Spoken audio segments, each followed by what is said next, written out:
সুপ্রিয় শিক্ষার্থীরা, শুভ সকাল। আমরা আজকের সেট ফাংশনে যে একটা সৃজনশীল নিয়ে আলোচনা করতে যাচ্ছি, নবম ও দশম শ্রেণী অনুশীলনী 2.1 ও 2.2। অঙ্কটা হলো a সমান সেট x যেন x এপসাইলন n x যেন x এপসাইলন n মানে হচ্ছে যে আমরা যে মানটা বের করব সেই মানটা হবে সব প্লাসে ধনাত্মক সংখ্যায় এবং x² - 5x + 6 = 0। b সমান x এপসাইলন n জন্য x মৌলিক সংখ্যা এবং x <11।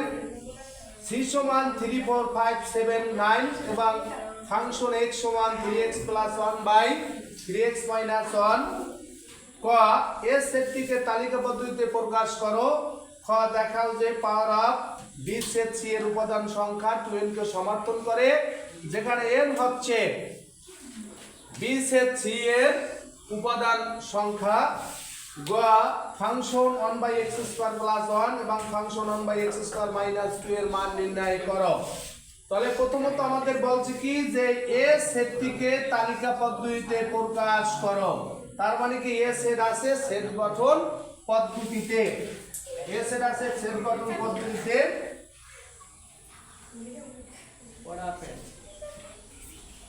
তাহলে আমাদের 2 নং প্রশ্ন উত্তর। ক দেয়া আছে x² - 5x + 6 = 0। আমাদের এখানে যে মানটা বের হবে মানটা অবশ্যই ধনাত্মক সংখ্যায় বের হবে, মানে প্লাসে বের হবে। তো আমরা x² - 5x + 6 = 0 আমরা এর মিডল টার্ম করব। মিডল টার্ম করলে x² প্রথম কোন সাইনে থাকলে প্লাস, প্লাসে মাইনাসে মাইনাস, প্লাসে মাইনাসে মাইনাস, এই প্লাস এই মাইনাস, প্লাসে মাইনাসে মাইনাস, এই প্লাস এই মাইনাস, প্লাসে মাইনাসে মাইনাস +6। আমরা প্রথম রাশি এবং লাস্ট রাশি ঠিক রাখলাম। এরপরে নিয়ম হচ্ছে প্রথম সাইডের দিক খেয়াল, প্লাসে মাইনাসে মাইনাস, প্লাসে মাইনাসে মাইনাস দিলাম। এরপরে প্রথম রাশির সাথে লাস্ট রাশি ঘুরাইয়া পূরণ 6x², বাংলায় 3 দুগুণে 6, 3x 2x।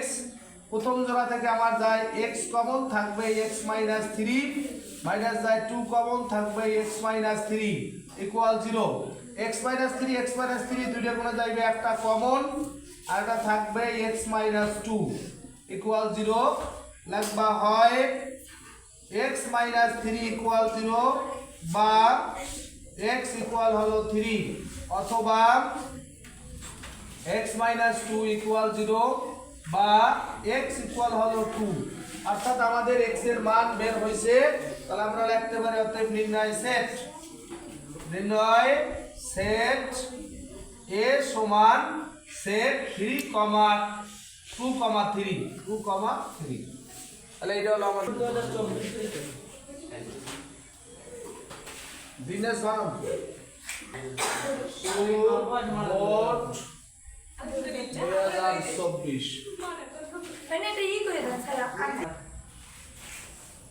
এরপরে আমাদের খ নম্বরে বলছে দেখাও যে power of b set c এর উপাদান সংখ্যা 2n কে সমর্থন করে, যেখানে n হচ্ছে b সেট c এর উপাদান সংখ্যা। তাহলে আমরা লিখতে পারি দেয়া আছে b সমান, দেয়া আছে b সমান x এপসাইলন n যেন x মৌলিক সংখ্যা, মৌলিক সংখ্যা সংখ্যা এবং x <11। আমরা মৌলিক সংখ্যা জানি যে সংখ্যা ভাগলে ওই সংখ্যা ছাড়া অন্য কোনো সংখ্যা পাওয়া যায় না, তাকে বলা হয় মৌলিক সংখ্যা। আর যৌগিক সংখ্যা বলতে যে সংখ্যা ভাগলে একাধিক পরিমাণে মৌলিক সংখ্যা পাওয়া যায় তাকে বলা হয় কি যৌগিক সংখ্যা। তো আমাদের এখানে বলছে যে b এর যে মানটা হবে 11-র চাইতে ছোট। তাহলে b এর মান যদি 11-র চাইতে ছোট হয় তাহলে আমাদের b এর মান 11-র চাইতে ছোট হলে 11-র চেয়ে ছোট মৌলিক সংখ্যা হলো আমাদের 2, 3, 5, 7। 2 ছাড়া যত জোড় সংখ্যা আছে 2 ছাড়া কোনো জোড় সংখ্যাই মৌলিক সংখ্যা না। তাহলে এখানে আমাদের আর c সমান দেওয়া আছে কি c সমান 3, 4, 5, 7, 9। তো আমার চাইছে কি বি সেট সি, অতএব B set C, B set C যদি আমরা বাইর করি তাহলে আমাদের বির মান হলো 2 3 5 7, সেট সির মান 3 4 5 7 9। তাহলে আমাদের এই সেট মানে হচ্ছে যে শুধু কমনটা যাবে, এটিসের দিকে সেট মানে হচ্ছে যে খালি কমনটা যাবে। আমাদের আছে 3 3 3 যাবে, তারপর আছে 5 5 5 যাবে, তারপর আছে 7 7 7 যাবে। তাহলে আমাদের কমন আছে 3 5 7। এবারে বলছে পাওয়ার অফ, কি বলছে যে power of B set C. তাহলে আমরা লিখবো অতএব power of B set C. তা power of B set C সদস্য সংখ্যা যদি আর 3, সেট হবে 8। তাহলে আমাদের 3 3 5 7 একটা সেট, তারপরে আমরা 3 দিয়ে একটা সেট বানাইতে পারি, তারপরে 5 দিয়ে একটা সেট বানাইতে পারি, 7 দিয়ে একটা সেট বানাইতে পারি, তারপরে আমরা 3, 5 দিয়ে একটা সেট বানাইতে পারি, এরপরে 3, 7 দিয়ে একটা সেট বানাইতে পারি, তারপরে 5, 7 দিয়ে একটা সেট বানাইতে পারি। তাহলে 1 2 3 4 5 6 7 8 হলো ফাঁকা সেট, আমরা এটা বানাইলাম। এরপরে আমাদের বলছে কি যে যে দেখাও যে power of B set C এর উপাদান সংখ্যা 2n কে সমর্থন করে। তাহলে আমরা লিখতে পারি যে অতএব বি সেট সি এর উপাদান সংখ্যা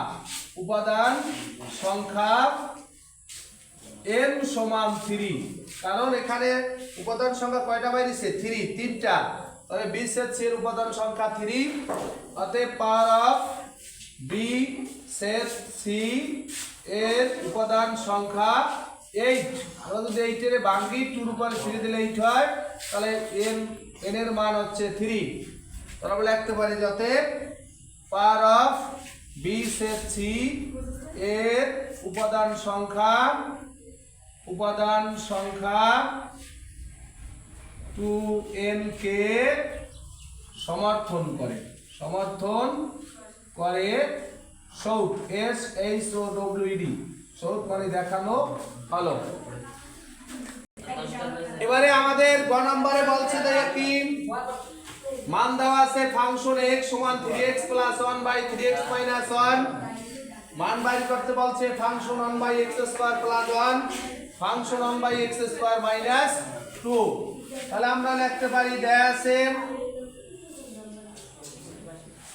আছে ফাংশন x সমান 3x + 1 3x - 1, বা আমরা যদি ফাংশন 1/x² এর মান বের করি 1/x², 1/x² হলে এখানে হবে 3 × 1/x² + 1, নিচে হবে 3 × 1/x² - 1। যদি আমরা এখানে এই 3 দিয়া পূরণ করি, 3 উপরের সংখ্যা নিচে যদি লসাগু করে যাই, লসাগু হবে x², 3 অক্ষে 3 + x², নিচে লসাগু যদি করে যাই লসাগু হবে x², 3 অক্ষে 3 - x²। আমাদের এইটা একটা দোতলা সরল হইছে, ভাঙ্গে আমরা একটা একতলা করি। একতলা হলো যাইয়া 3 + x² বাই হলো x², ভাগ যাইবে পূরণ হইয়া 3 - x² যাইবে নিচে, x² যাইবে উপরে, x² কাটা যায় উপরে এসে, উপরে থাকে 3 + x² বাই নিচে থাকে 3 - x²। এই আমাদের বের হলো কি ফাংশন 1/x² এর মান। এবারে আমাদের প্রদত্ত রাশি হলো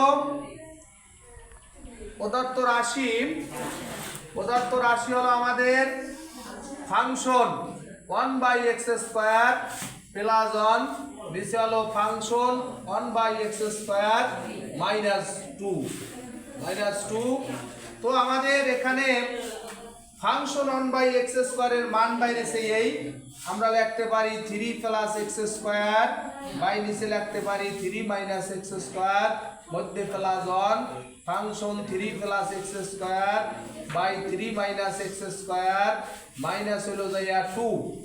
আমাদের উপরে লসাগু হয় কত?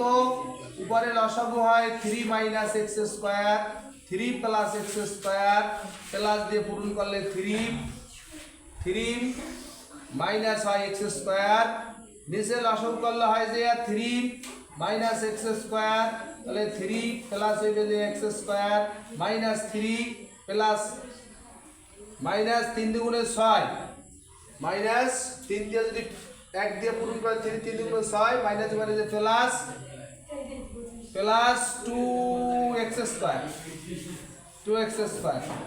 এখন আমাদের এইটা দোতলা সরল আমরা এই এক্স স্কয়ার আছে প্লাসে এক্স স্কয়ার মাইনাসে আমরা নিচে লিখতে পারি, আমরা একটু কাজ করতে পারি। উপরে আছে যে আমাদের কত 3 আর 3 6, নিচে হইলে যে 3 মাইনাস এক্স স্কয়ার। এখানে আমাদের এই 2x স্কয়ার আর x স্কয়ার হলো যাইয়া 3x স্কয়ার, 6 থেকে যদি 3 চলে যায় থাকে 3, নিচে হলো আমাদের 3 মাইনাস এক্স স্কয়ার। তো আমাদের দোতলা সরল হয়েছে, ভাঙ্গে আমরা যদি একতলা করি তাহলে প্রথম তালা হলো 6 বাই 3 মাইনাস এক্স স্কয়ার ভাগ যাইবে পূর্ণ ইয়া 3 মাইনাস এক্স স্কয়ার যাইবে উপরে। আমরা যদি নিচে যদি আমরা 3 ডারে কমন নেই, এখানে যদি আমরা 3 কমন নেই তাহলে 3 থাকে কি এক্স স্কয়ার মাইনাস 1। তো আমরা ব্র্যাকেট দিয়ে এইটারে কাটতে পারি, 3 দিয়ে কাটলে 3 দুগুণে 6, তাহলে আমাদের উপরে থাকে 2, নিচে থাকে এক্স স্কয়ার মাইনাস 1। এটাই হলো আমাদের রেজাল্ট, যে উপরে 2 নিচে 3 মাইনাস এক্স স্কয়ার মাইনাস 1। সবাই ভালো থাকো, সুস্থ থাকো, আল্লাহ হাফেজ।